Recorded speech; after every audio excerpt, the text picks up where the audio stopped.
مجھے اپنے دل میں یاد کرتا ہے، میں بھی اسے اپنے دل میں یاد کرتا ہوں۔ جب میرا بندہ کسی محفل میں میرا ذکر کرتا ہے، میں اس سے کہیں بہتر محفل میں اس کا ذکر کرتا ہوں۔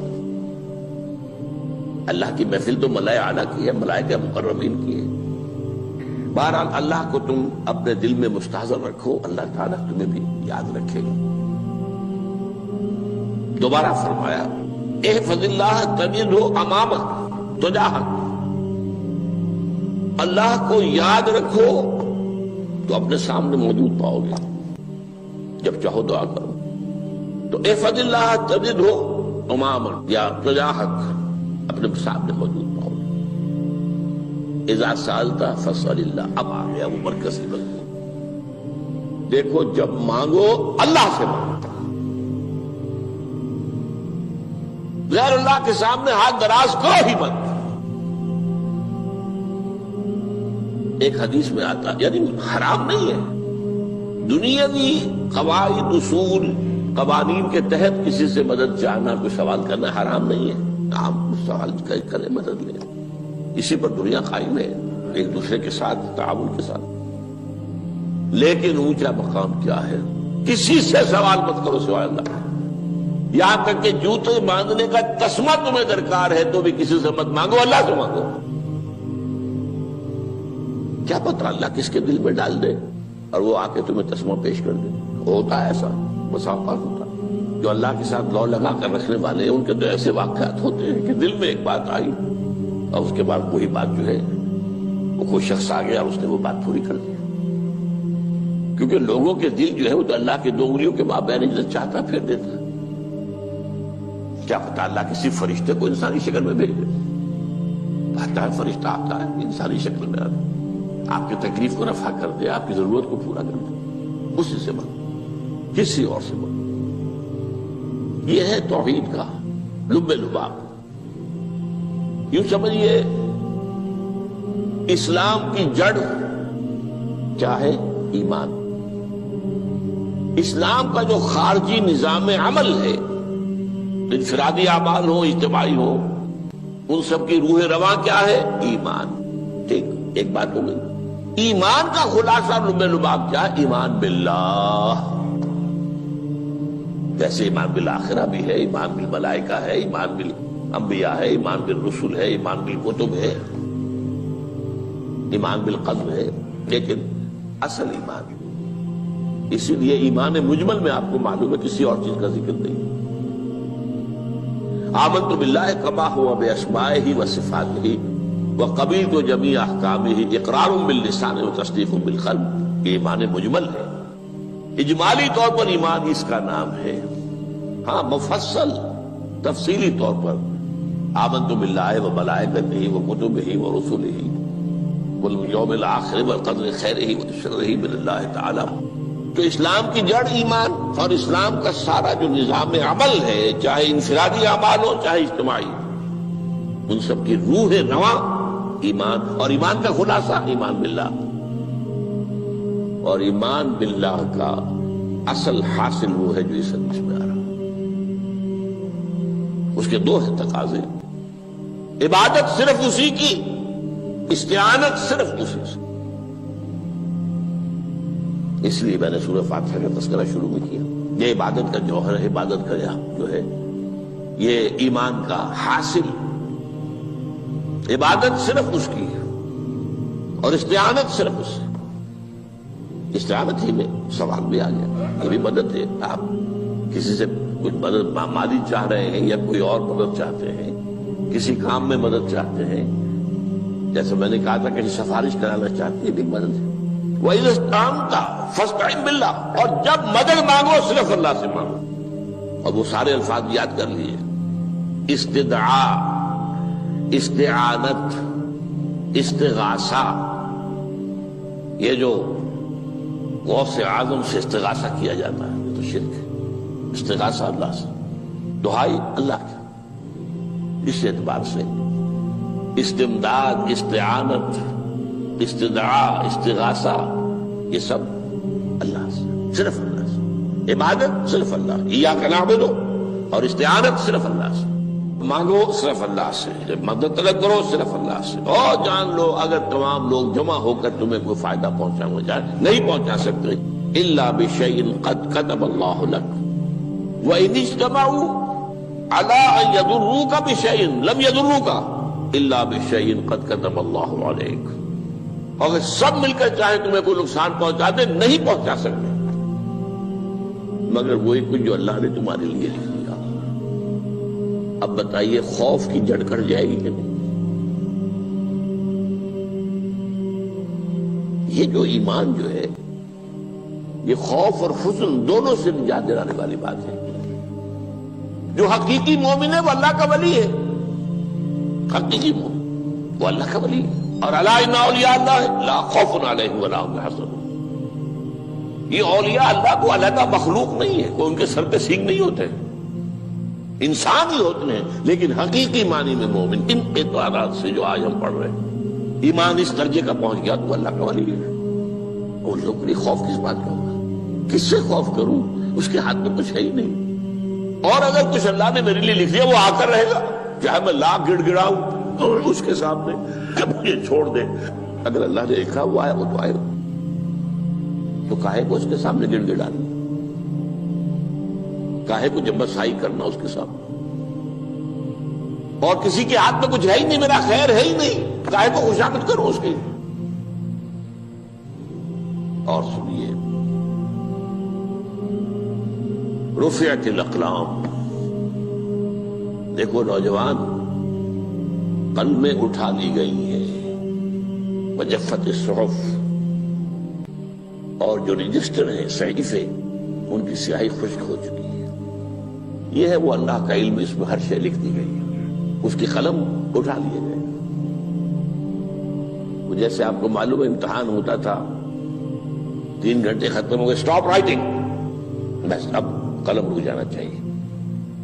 وہ قلم تو تقدیر کا کاتب جو ہے وہ قلم اس کا اب اٹھا لیا گیا، اور جو صحیفے جن پر لکھا گیا وہ خشک ہو گئے۔ یہ تو روایت ہے جو امام ترمذی نے جس کو روایت کیا، یہ متن ان کا ہے جو ہم نے پڑھا ابھی، اور ان کا قول یہ ہے کہ یہ حدیث حسن صحیح ہے، لیکن یہی روایت اور انہی راوی سے عبداللہ ابن عباس سے رضی اللہ تعالیٰ عنہما اور بھی محدثین نے کی ہے، اس میں سے ایک اور متن جو ہے وہ یہاں پر امام نووی نے دے دیا ہے۔ احفظ اللہ تجدہ امامک، یہ تو پہلا وہ ٹکڑا تھا، وقت تو جاہک تھا، یہاں امامک ہے، امام مطلب ایک ہی ہے، اپنے سامنے پاؤ گے۔ اللہ کی حفاظت کرو، اللہ کو دل میں، اللہ کی یاد کو محفوظ رکھو، گویا کہ اللہ کو مستحضر رکھو۔ ذکر اللہ کے معنی کیا ہے؟ استحضار اللہ فی القلب، یہ ذکر اللہ ہے۔ جنہیں ہم ذکر سمجھ بیٹھے ہیں وہ ذکر کے ذریعے ہے۔ اقیم الصلاۃ لذکری، نماز قائم کرو میری یاد کے لیے، نماز ذریعہ ہے یاد کا۔ یہ علیحدہ بات ہے کہ آپ نے 17 رکعتیں بھی پڑھ لی ہو عشاء کی اور یاد آپ کو آئی ہی نہیں کوئی، آپ تو ایک میکینیکل انداز میں جو ہے وہ اٹھک بیٹھک کر رہے ہیں اور آپ کی زبان سے کچھ بھی نکل رہا ہے، تو اس کا آپ کے شعور سے، دل کی گہرائی سے کوئی رابطہ ہے ہی نہیں، وہ ذکر تو نہیں ہوا۔ ہاں نماز فرض تھی وہ ادا ہو گئی، آپ کی ایک فرض ادا ہو گئی۔ تو جنہیں ہم نے ذکر سمجھا وہ ذرائع ذکر ہے، اللہ اللہ سبحان اللہ زبان سے، یہ تاکہ اس کے نتیجے میں وہ ذکر حاصل ہو جائے۔ استحضار اللہ فی القلب، ذکر کے معنی ہے استحضار اللہ فی القلب۔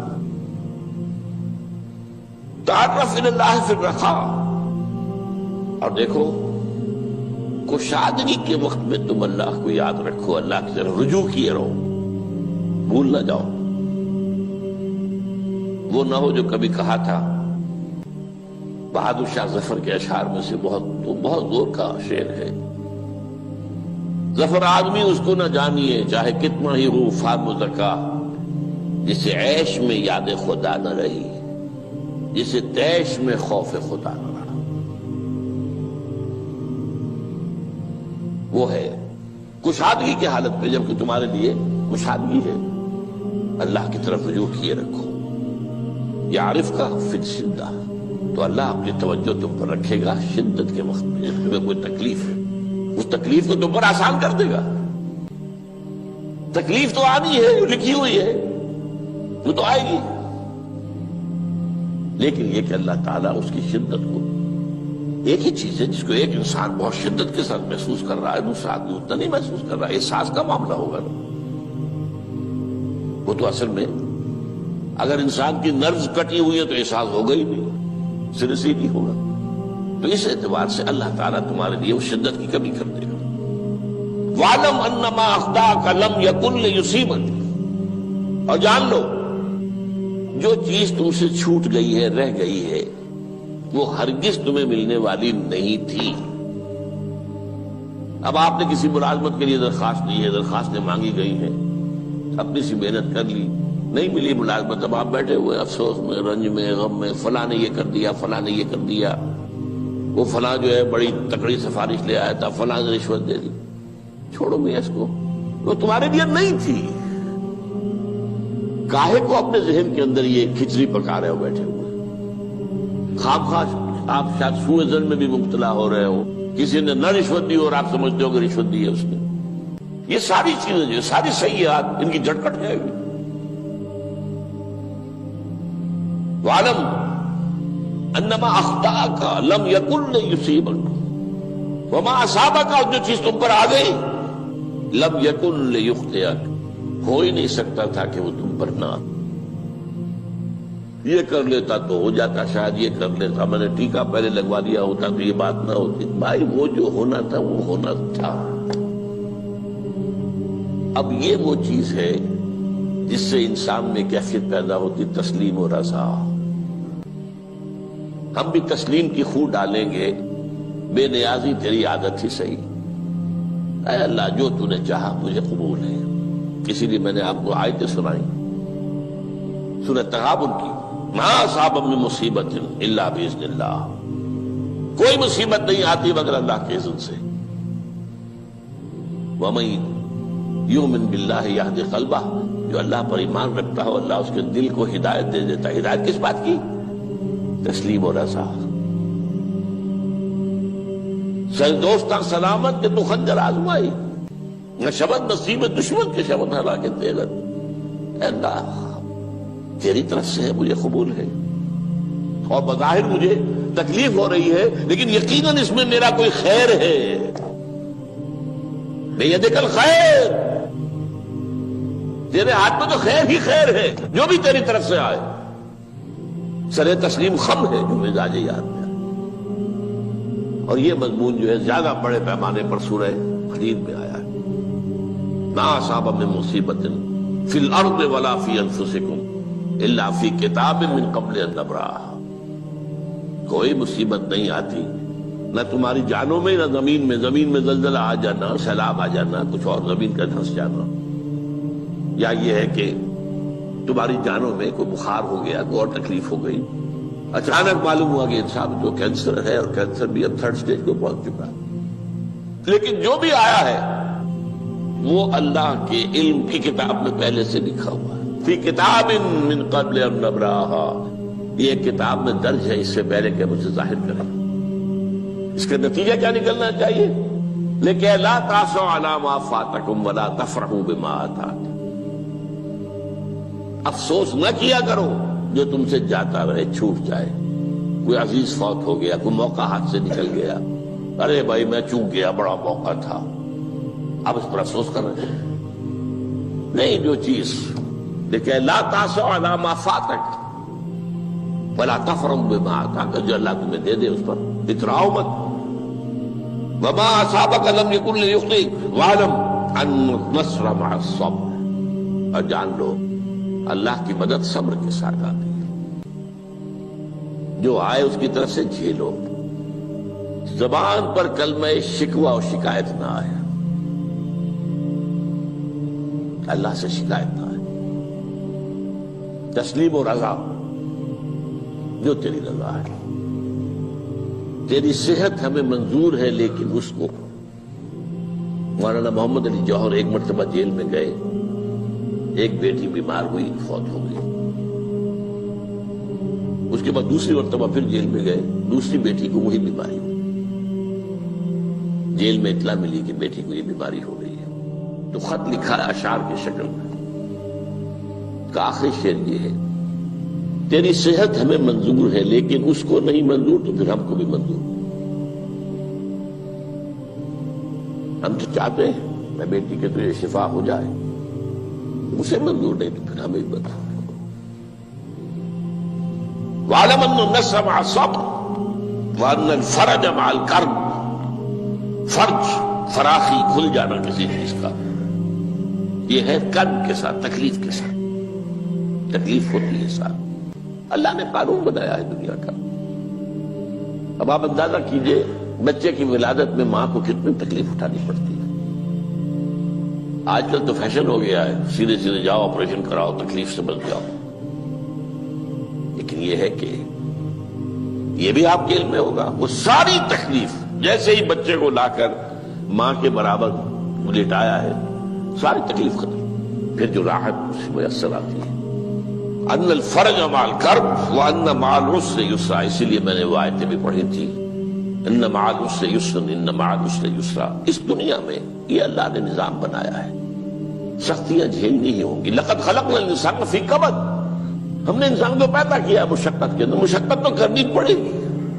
کسی کی جسمانی مشقت زیادہ، کسی کی ذہنی مشقت زیادہ، مشقت سے چارہ کسی کو نہیں۔